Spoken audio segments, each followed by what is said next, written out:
déroule en 12 étapes. On demande aux patientes de respecter le rythme des 12 étapes pour qu'on puisse avancer ensemble. On commence par le démaquillage, les soins de la peau avec l'hydratation et ensuite l'exécution du maquillage depuis le teint, les yeux, le blush, le rouge à lèvres. Voilà. Je dirais un maquillage qui est facile à reproduire et qu'elles peuvent exécuter tous les jours pour se sentir bien. Effectivement, ce sont elles qui travaillent et pas nous. Donc l'idée, c'est qu'elles vont essayer de travailler leur œil, leur regard, les lèvres, les sourcils, mais surtout le lendemain, elles peuvent recommencer. C'est pas un maquillage qui est juste pas possible de réaliser à nouveau. Il y a déjà des règles d'hygiène qui sont tellement importantes. Avec un risque infectieux, la crème, c'est humide. C'est souvent dans une température dans une salle de bain où il fait plus de 25 degrés. Donc les bactéries, elles prolifèrent, elles adorent ça. Donc on est sensible quand on a un traitement de chimiothérapie ou autre. Et il faut donc faire attention à comment on les utilise, à penser à tailler ses crayons, à penser à changer par exemple le mascara tous les 3 mois, à ne jamais mettre la main dans un pot de crème et utiliser plutôt une spatule. Donc ça, ce sont vraiment des règles d'hygiène qu'on leur donne tout au long de ces 2 heures de cours. Moins il y a d'ingrédients dans un produit, mieux c'est.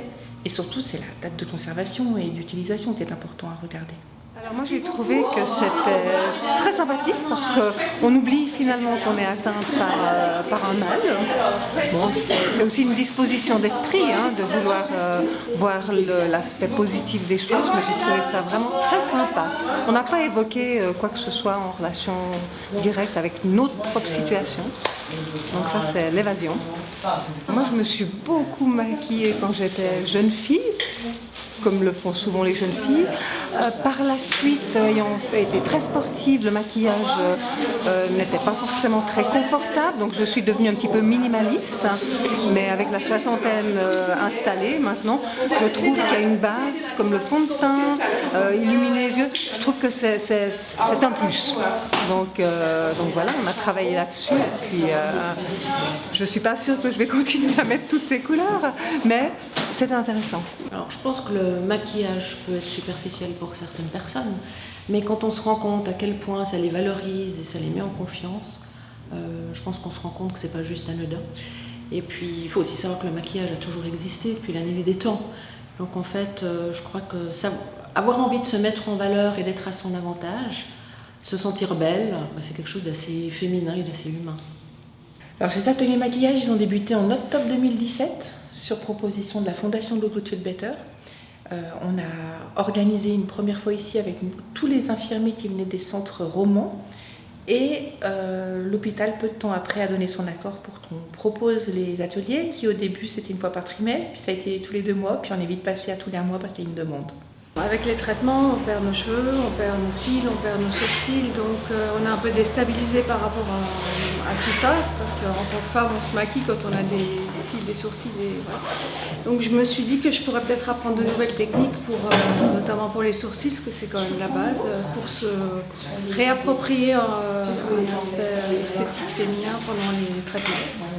C'est indispensable parce qu'on fait des traitements, on n'est pas là pour être mise en valeur pendant les traitements, et c'est un peu le côté qu'on oublie parfois, et puis il y a des gens extraordinaires qui nous entourent pour ça, que ce soit les choix des turbans, des perruques et du maquillage. Je pense que ça peut les aider à plusieurs niveaux. Déjà ça les aide à reprendre confiance en elles, parce que quand on a bonne mine, quand on se regarde dans le miroir, ou même quand on se voit dans une vitrine, on a le moral qui remonte, et puis quand on a le moral qui va mieux, on a aussi plus de force pour lutter contre la maladie. Je crois qu'il y a aussi quelque chose qui est important, c'est le partage qu'elles vivent lors des ateliers.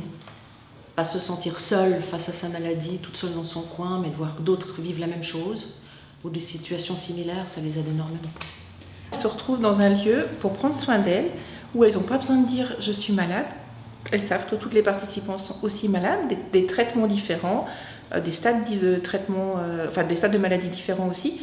Et puis pourtant on est là, et comme vous avez pu le voir, il y a une énorme énergie, ça sourit, ça rit.